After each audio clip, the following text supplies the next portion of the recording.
There are things in life that cause us to question our faith. There's things in life that causes people to question God, to question His goodness, to question His plan. There's nothing probably in the world that causes us to question that more than the death of a child.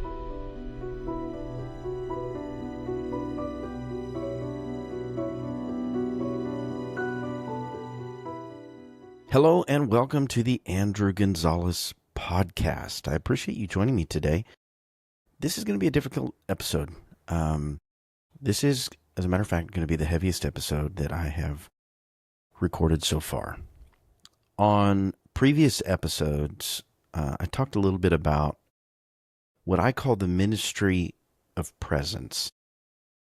I talked about what we do when somebody that we love is going through a difficult time, experiencing something that words can simply not fix.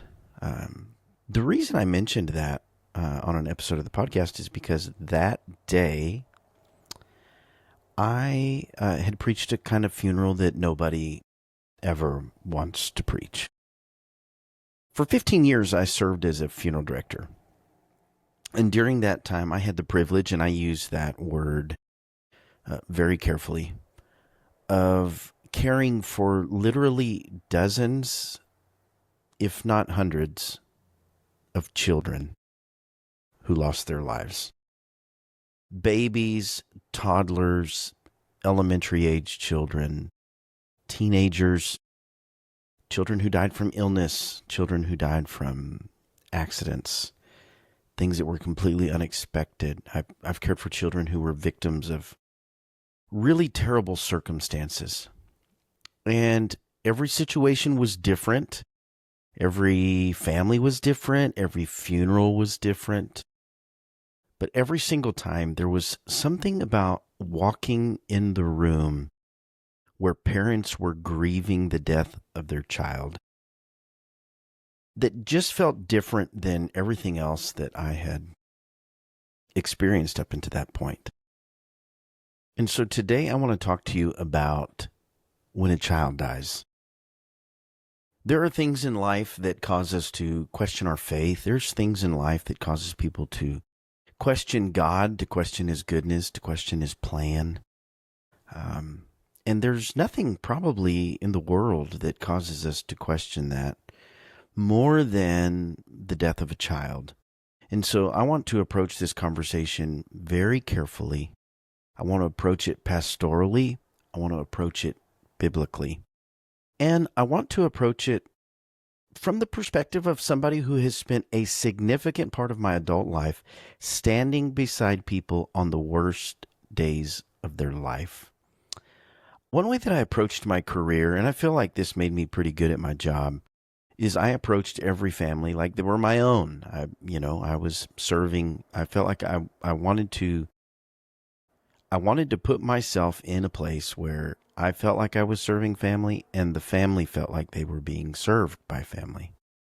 In doing so, especially every time there was a child in my care, I treated them like they were my own. I spent significant time with children who had lost their lives. When I say I've spent significant time, I mean I slowed down. When it was time to prepare them for their goodbye, that was something that I took extremely seriously. I wanted their clothes to be perfect. I wanted their cosmetics to be perfect. There are children that I spent hours on.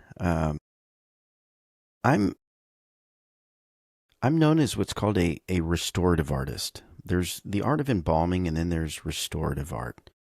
I took pride in the fact that I was able to give people a goodbye who wouldn't normally get to have a goodbye. I invested a lot of time, education, training in figuring out how I could let people see their loved one who were possibly in a situation where a typical funeral home would not be able to allow them to view. With that being said, I spent hours on several children just because I knew that the goodbye to mom and dad was significant and it was important. I spent time with those babies. When you deal with goodbyes, tragedies, death, and funerals every day, you're affected differently by death. That doesn't mean that you're unaffected. It doesn't mean that you stop caring. It doesn't mean that you become callous. It simply means that when death is placed in front of you, you understand that you have a job to do. A lot of people in our community had my cell phone number, and so before they even called to the funeral home, middle of the night, they might call my phone. I've had some horrendous phone calls in the middle of the night of great tragedies that are imprinted in my mind. I'll never forget them. I'll never forget the phone call. I'll never forget the voice on the other end. I'll never forget the emotion that was coming into my ear. I had a job to do. I got up, I went to the family, and I understood that I may have to walk into a room where someone's entire world has just been turned upside down. And they're looking for guidance, they're looking for strength, they're looking for confidence. And sometimes, this is so critical, sometimes they just need somebody in the room who's not going to panic. As a funeral director, as a pastor, as a minister, it was often my responsibility to provide that calming presence. And so I needed to carry myself in a way that communicated, I know this is overwhelming. I know your heart is broken, but I'm going to be next to you every step of this way. And I'm not going to let you do this alone. And so I've encountered, many types of deaths. I've sat with families after long illnesses. I've walked into homes after unexpected deaths. I've stood beside people who were trying to figure out how in the world the vehicle went off the road. I've preached funerals. I've preached funerals following violence and suicide and death and tragedy. I've preached hundreds of funerals, and there's a different story behind each one of them. I spent years meeting people on the worst day of their life, but with all of that, all of those different scenarios, all of those different memories that flood my mind, let me tell you something. One of the things that still rocked my world every single time was when a child died.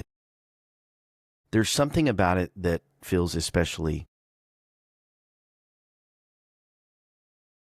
I'll never forget the first time I took care of a child. And if her family is watching this, they'll know immediately I'm talking about her. She was the same age as my daughter, Madison. Tragic accident rocked the community. I cared for her. But one thing that I'll never forget is that I grieved for somebody I had never met. I lost weight. I couldn't sleep at night. This little girl she's implanted in my heart. I remember the anniversary. Oftentimes I remember her birth date. She's the same age as Madison. She was 7 when she passed away. Parents are supposed to watch their children grow up. They're supposed to watch them take their first steps, go to school, learn to drive, graduate, find their place in the world, build their own families. You expect children to bury their parents one day. Nobody expects to pick a casket out for their child. Nobody expects to choose clothes for their son or their daughter's burial. Nobody expects to walk into a funeral home and make arrangements for somebody whose birth they celebrated. And when it happens, it can render everyone around them speechless. And I think this is a critical point towards this type of situation. When a baby dies, when a child dies, when a teenager dies. When grandpa dies, people tell stories, about how hard he worked. They talk about the things he built, the sacrifices he made, the way he provided for his family. When mom dies, people remember her cooking. They talk about her traditions, the decorations. Maybe they tell about her pasta salad and how good that was. When a friend dies, you're flooded with memories. We tell stories about the things we did together, the vacations we took, hunting trips, church services, inside jokes, phone calls, pranks. But when a child dies, particularly a very young child, sometimes we struggle to know what stories to tell. I think part of the reason is because when a child dies, we're grieving two things at the same time. We're grieving what was, and we're grieving what we feel like should have been. With a baby, so much of the loss is in the future. You do not just lose the baby you held. You lose the 1-year-old that baby would have become. You lose the 2-year-old running through the house, the 5-year-old walking into kindergarten with a backpack bigger than he is. You lose Christmas mornings, you lose teeth, you lose first days of school, birthday parties, ball games, driver's license, graduation, marriage, grandchildren. You lose an entire lifetime that you had already begun imagining.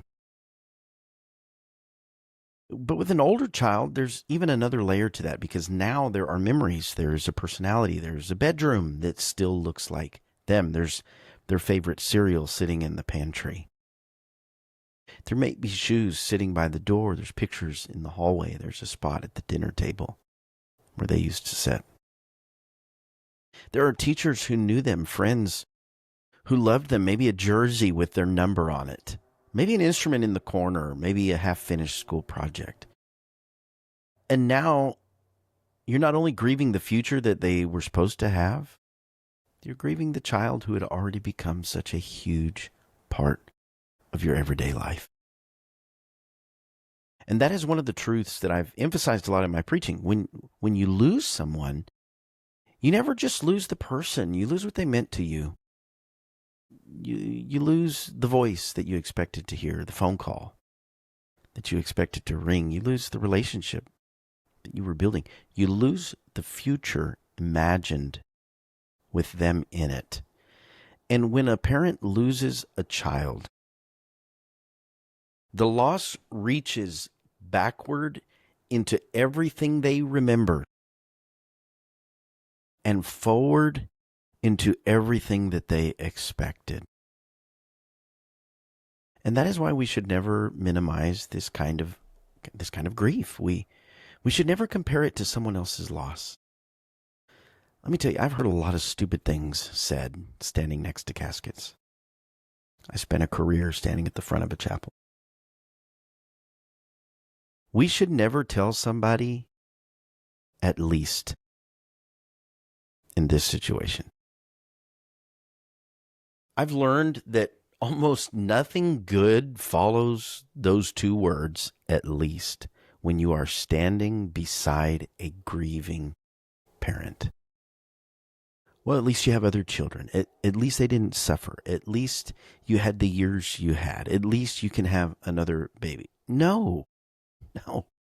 Children are not interchangeable. Another child does not replace the child who died. Another blessing does not erase this loss.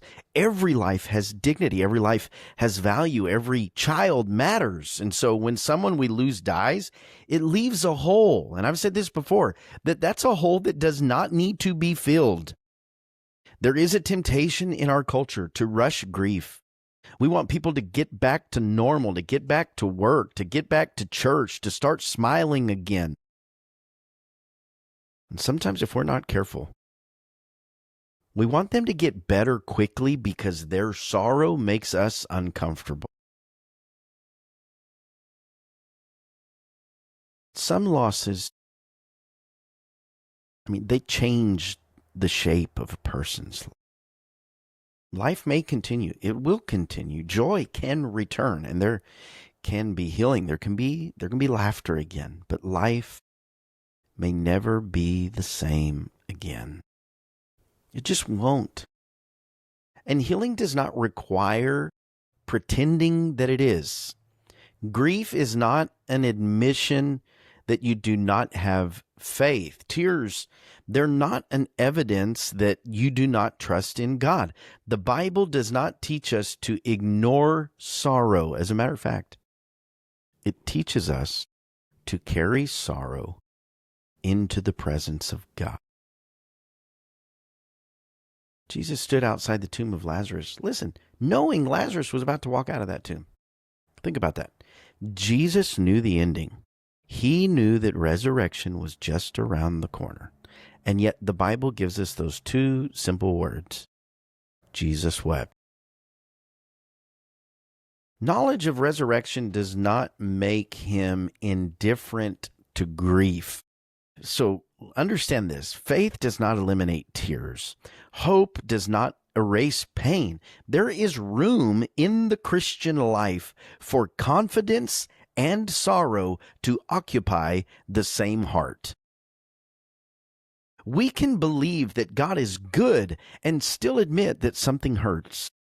We can believe in heaven and still miss the person who has gone there. We can believe in resurrection and still weep beside a grave. During my years in funeral service, I developed an idea that I called the willows and the palms. It was more of a philosophy in the way that I governed our funeral home. It came to me from the imagery found in the book of Leviticus. Willows became a symbol of weeping and loss.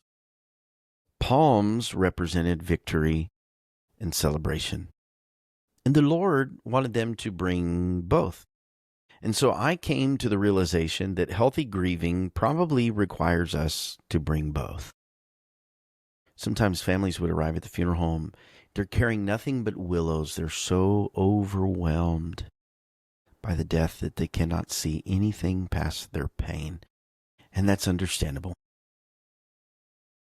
Other families would come in and all they had carrying was palms. I mean, they were determined that they were going to celebrate and there was going to be no tears. We're not having a funeral, we're having a celebration. And I understand what they mean, but sometimes we can become so determined to celebrate the life that we fail to acknowledge the death. We fail to acknowledge that something terrible has happened, that somebody we love is gone, and that life will never be the same. We need the willows. We need permission to cry. We need permission to acknowledge the emptiness. But we also need the palms. We need to remember the life that was lived. We need to laugh at the stories. We need to celebrate what that person meant to us and to those around them. And as Christians, eventually, we need somebody to remind us that death does not get the final word. That probably will not be the last time I say that in this episode. Death does not get the final word. There is a bigger picture in play that at times is difficult for us to see. We need willows and we need palms. When a child dies, listen, the willows are heavy, and they should be. We should not have tiny caskets at the front of our chapels. We should not have to decorate funeral homes with stuffed animals and toys. A mother should not have to pick out a little onesie for a burial. A father should not have to carry his boy's ball cap into a funeral. Everything inside of us says this should not be happening. And biblically, I think that reaction, it makes sense. Death is an enemy. 1 Corinthians 15 calls it the final, the last enemy. Death is part of the brokenness of this fallen world. Bodies fail, disease come, accidents happen, evil exists, terrible things happen that we do not understand. And when something like this happens, everybody wants to answer one question, don't we?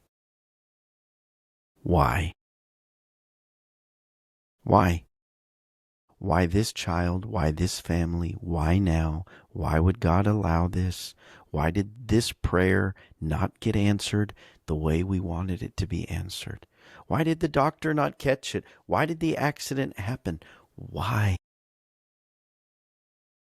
And one thing that I've learned after years of walking with grieving people is that we need to become much more comfortable with saying 3 words. I don't know. I don't know. The fact is, we may know the who, we may know, the what and the when, the where. We may even be familiar with the how, but sometimes we never get the why. And we need enough humility to admit that as ministers, as pastors, as friends. We need to be able to just look people in the face and say, I don't know.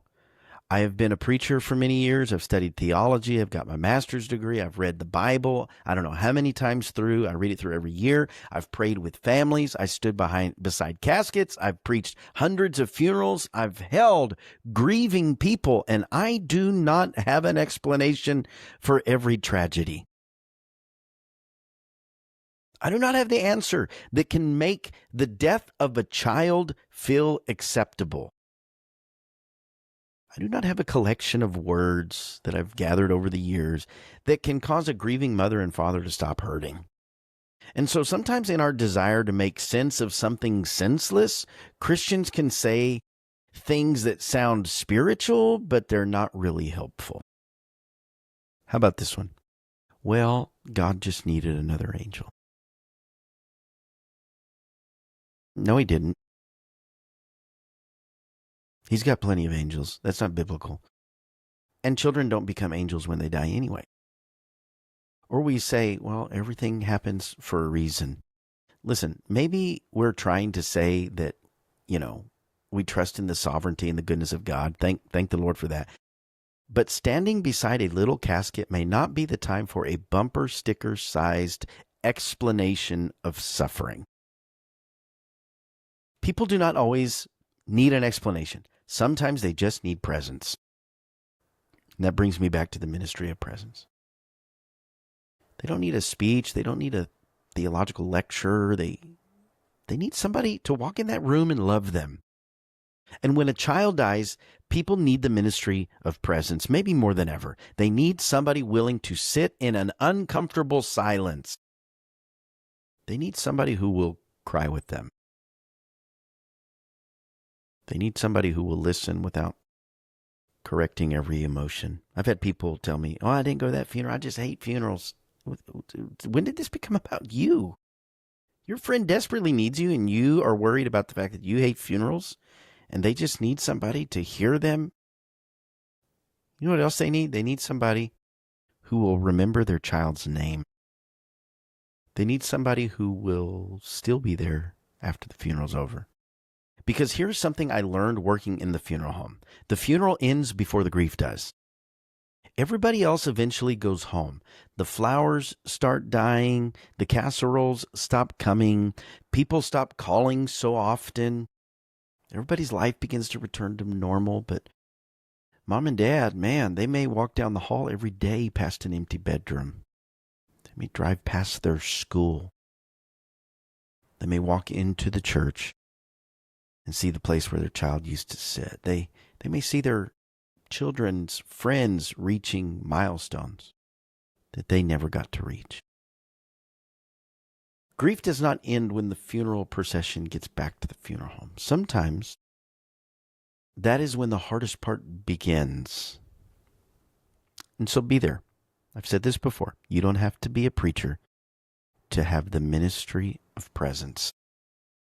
You don't have to be a trained counselor. You don't have to have a seminary degree. Listen, call them, text them, take them dinner, sit beside them, mow their yard, help with their other children, remember birthdays and anniversaries.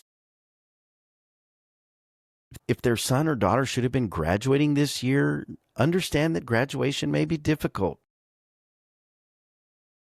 If their daughter's friends are getting married, understand why that wedding may bring both joy and pain. Grief has a calendar. Certain days hurt. Certain songs hurt. Certain smells hurt. Certain places hurt. And sometimes grief shows up unannounced. So just be there. I told this story on my podcast on one of the episodes. I don't remember which, but had a minister tell me one time I'd gone through a really difficult season, and I saw him and he said, "Hey, Brother Andrew, I've been meaning to call you." I was going to call, but I didn't know what to say. And I remember thinking okay, thank you, I guess, what am I supposed to say? He did not know what to say, and so he said nothing. And sometimes silence from somebody we expected to care can feel like abandonment. So let me encourage you. You don't have to have the right words. You can literally say, "Hey, I don't know what to say, but I love you and I'm here." That is enough. And while you are there, give people room to grieve differently. Grief does not follow this neat little schedule. In fact, a mother and a father may grieve the same loss very differently.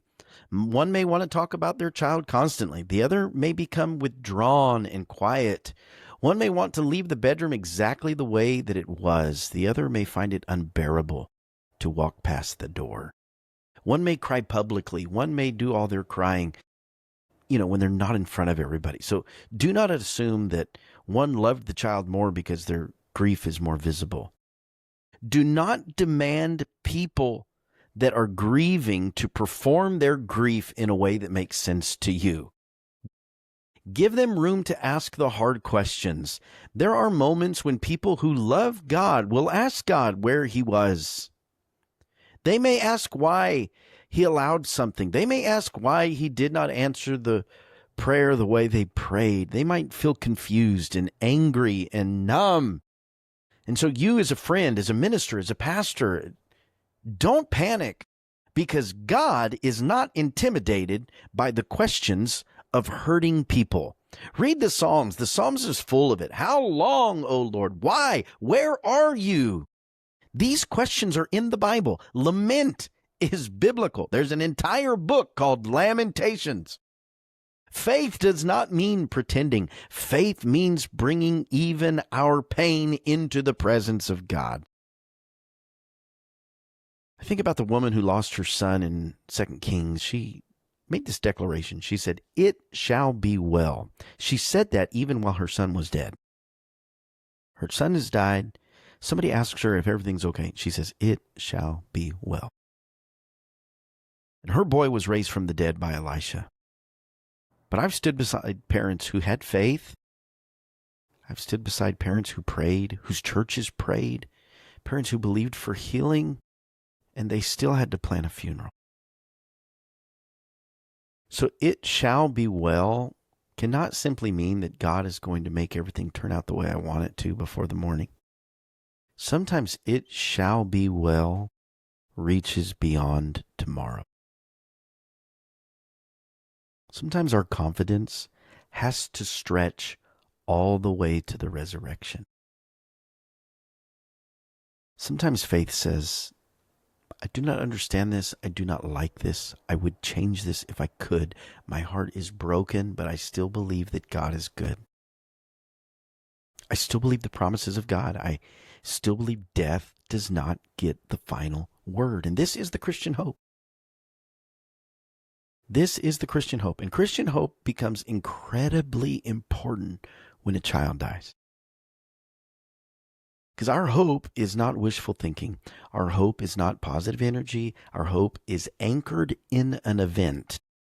And that event is the fact that Jesus died, he was buried, he rose from the dead. And when Jesus died, his disciples were shattered. I've said this in my preaching. When you lose somebody, you're losing more than just the person. When it came to Christ, these guys lost their hope. They lost their hope. They felt like their hope died. Their future died. Peter was broken. The others are hiding. The women are weeping. And the one they believed in, they believed that he would redeem Israel. He was lying in a borrowed tomb. And that grave did not just contain a body. It contained expectations. It contained dreams. It contained the future that they had imagined. It contained their hope. But early Sunday morning, it all changed. The stone, it was rolled away. The grave was empty. The angel said, "He's not here. He is risen." And when Jesus walked out of that tomb, there was a resurrection of hope. Because now our hope is not in a dead teacher.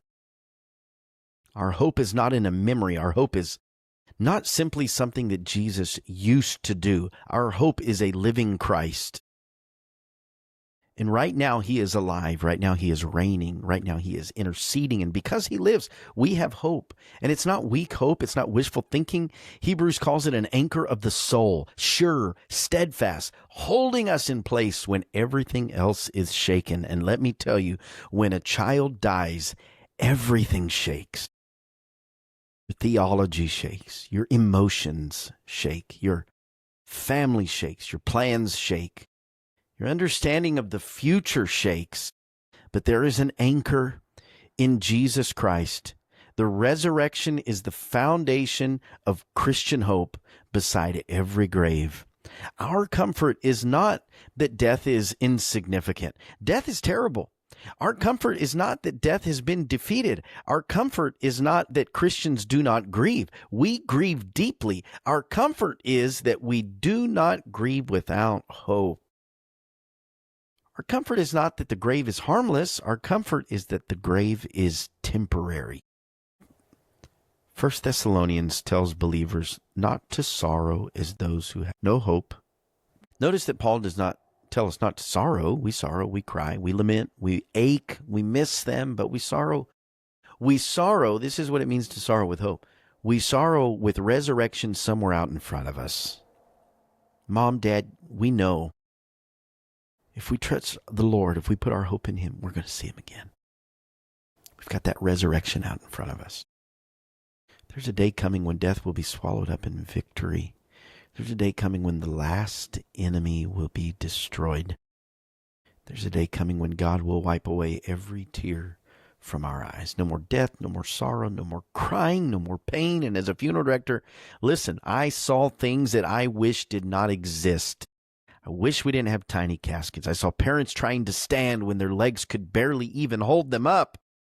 I saw grandparents, this is interesting, I saw grandparents grieving their grandchild while simultaneously trying to hold their own son or daughter together. And after 15 years, I cannot give you an answer. I just can't. I wish I could, but I can't. I can tell you that the gospel points us towards a world where funeral directors no longer exist. No more caskets, no more cemeteries, no more arrangements, no more parents standing over the graves of their children. Death itself will die. That is our hope. And now I want to speak just for a moment, specifically to the parents that are listening to me today. Whether you lost a baby before you ever had the opportunity to hold him or her, maybe you lost a baby and you didn't get the opportunity to watch them grow. Maybe you lost a toddler whose fingerprints are still on everything in the house. Maybe you lost a school-age kid who left their backpack sitting by the door. Or maybe it was a teenager that it just seemed like their entire future was lining up in front of them. I want you to know that your child mattered. Their life mattered. Your grief is legitimate. Your tears are not a lack of faith. You're not weak because certain dates are difficult. You're not failing because somebody else is doing it different than you. You don't owe anyone a performance of strength. You loved your child, and love grieves. I have thought about children who slipped into eternity without ever carrying the scars that many of us carry. They never knew the shame of addiction. They never experienced betrayal. They never knew the bitterness and corruption of this world. And those little babies that went to heaven perfect, they're in the hands of Jesus. Not just mama's hands that's soft and smells like the fragrance of her favorite lotion. They're not in daddy's hands that are rough and calloused from a hard day's work. They're in God's hands. The hand that hung the stars in space. The hand that set the planets in their orbit. They're in the hands that formed the mountains, the hands that made the boundaries for the sea. These are the hands that touch the lepers, the ones that bless the children. That's whose hands they're in. As a kid, we used to sing, "He's got the whole world in his hands." My favorite line, probably because of the motions, I like to see how big I can sway. We'd say, "He's got the little bitty babies in his hands." For parents that have lost older children, I know that every story is different. Every spiritual journey is different. Every circumstance is different. And I would never dishonor a family by pretending that I know details that I don't know. But I can point you to the character of Christ. Jesus loved children. He welcomed them when his very own disciples were trying to push them away. And whether I understand every circumstance or not, I surely don't. I have learned to entrust the things that I cannot answer into the hands of a God whose character I trust. And I leave you with this. There is joy after sorrow. There's gain after loss. There is peace after suffering. And there is a crown after the cross. Guys, thank you for joining me today. I pray for all the families that are going through the very thing that I talked about on this episode. We'll catch you next time. God bless you. Hey guys, I am excited to announce that the Andrew Gonzalez podcast is brought to you in partnership with Logos Bible Software. Guys, this has taken my Bible study to the next level. It's an incredible resource, and I want to share it with you.